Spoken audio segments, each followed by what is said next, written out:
Fala aí pessoal, Márcio Computer Fate, olha aqui onde que a gente tá.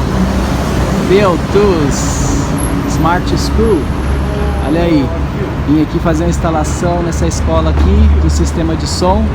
Eu aqui, meu patrão Celso, voltando na ativa. Dá um oi pra galera aí, Celso, do canal. E aí pessoal, beleza?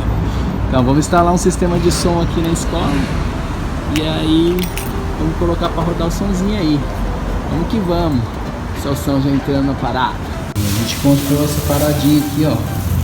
Muito bacana, tem Bluetooth, tem acesso em pendrive, cartão de memória, controle aqui, ó. Tem até aplicativo, ó, para controlar a sua central aí pelo aplicativo do smartphone.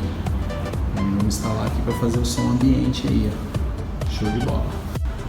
Então pessoal, já abriu aqui, chegamos com o cabo lá em cima, no primeiro andar, busca para baixo. Tem uma caixa aqui de passagem, subiu lá em cima.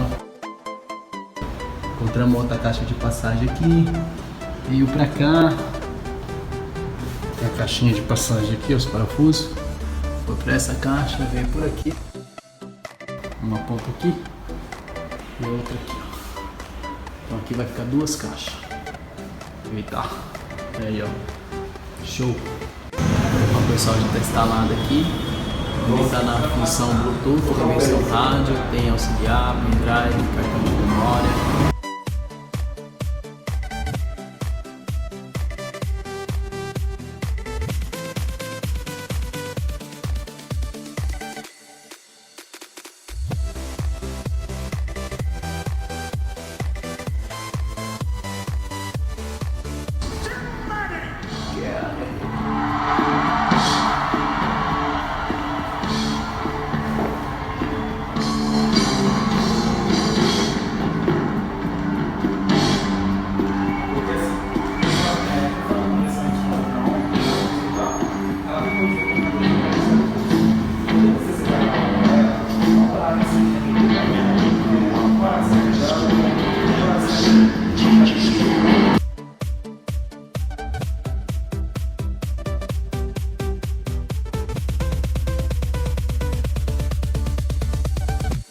Terminando para vocês aí, Márcio Computer Fate, vamos que vamos.